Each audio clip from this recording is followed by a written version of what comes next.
Michael Jordan के जीवन की कहानी। माइकल जॉर्डन का जन्म सन 1963 में ब्रुकलिन की झुग्गी झोपड़ी में हुआ था। पिता मजदूरी करते थे। माइकल जॉर्डन का बचपन गरीबी और भेदभावपूर्ण वातावरण में गुजरा। जब माइकल जॉर्डन 13 वर्ष के थे तो उनके पिता ने उन्हें पुराना टी शर्ट दिया और पूछा, इस टी शर्ट की कीमत क्या होगी? जॉर्डन ने जवाब दिया, शायद $1। पिता ने फिर कहा, क्या तुम इसे $2 में बेच सकते हो? यदि तुम ऐसा कर पाते हो तो मैं समझूंगा कि तुमने अपनी मम्मी और पापा की मदद की। जॉर्डन ने सिर हिलाया और बोला, मैं कोशिश करूंगा। जॉर्डन ने टी शर्ट को सावधानी से धोया और फिर धूप में सूखने के लिए डाल दिया। अगले दिन वो टी शर्ट को बेचने के लिए एक व्यस्त स्टेशन पर गया।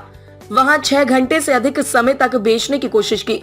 अंततः में जॉर्डन टी शर्ट बेचने में कामयाब रहा। अब उसने $2 लिए और घर भाग गया। उसके बाद हर दिन वह इस्तेमाल किए गए कपड़ों की तलाश करता था, फिर भीड़ में निकल जाता था और बेच देता था। 10 दिन से अधिक समय बीतने पर उनके पिता ने उन्हें एक बार फिर से इस्तेमाल किया हुआ कपड़ा दिया और कहा, तुम्हें क्या लगता है इन कपड़ों को $20 तक कैसे बेचा जाए? जॉर्डन ने कहा, यह कैसे संभव है?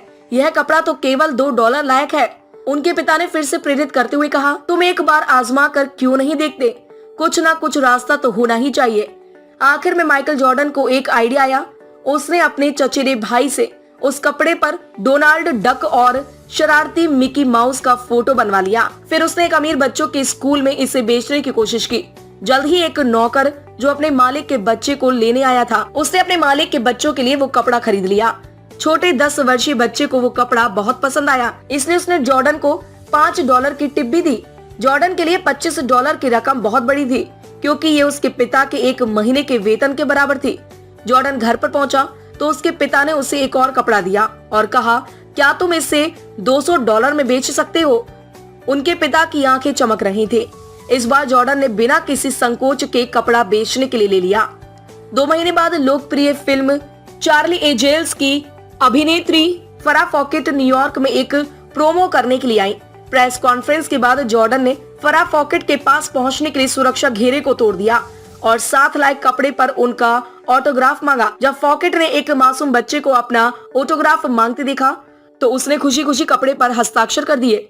जॉर्डन जोश में चिल्ला रहा था, इस पर फराह फॉकेट ने ऑटोग्राफ दिया है, इसे मैं $200 में बेच रहा हूँ।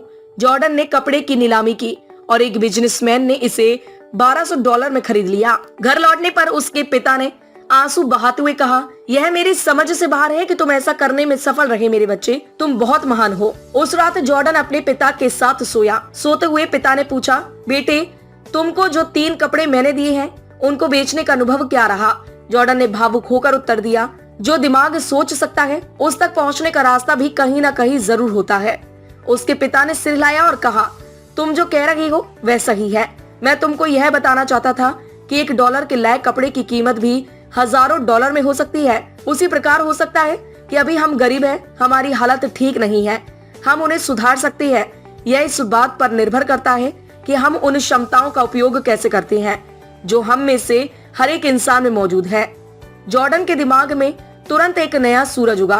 उसने सोचा कि एक सेकेंड हैंड कपड़ों को भी अपग्रेड किया जा सकता है, तो क्या मेरे पास खुद को कमजोर रखने का कोई कारण है? तब से किसी भी मामले में माइकल जॉर्डन को लगता है कि उनका भविष्य खूबसूरत और आशावान है। उन्होंने अपनी क्षमता का भरपूर सम्मान किया। वे दुनिया के सर्वश्रेष्ठ बास्केटबॉल खिलाड़ियों में से एक बन गए और सबसे अमीर एथलीटों में से एक बन गए।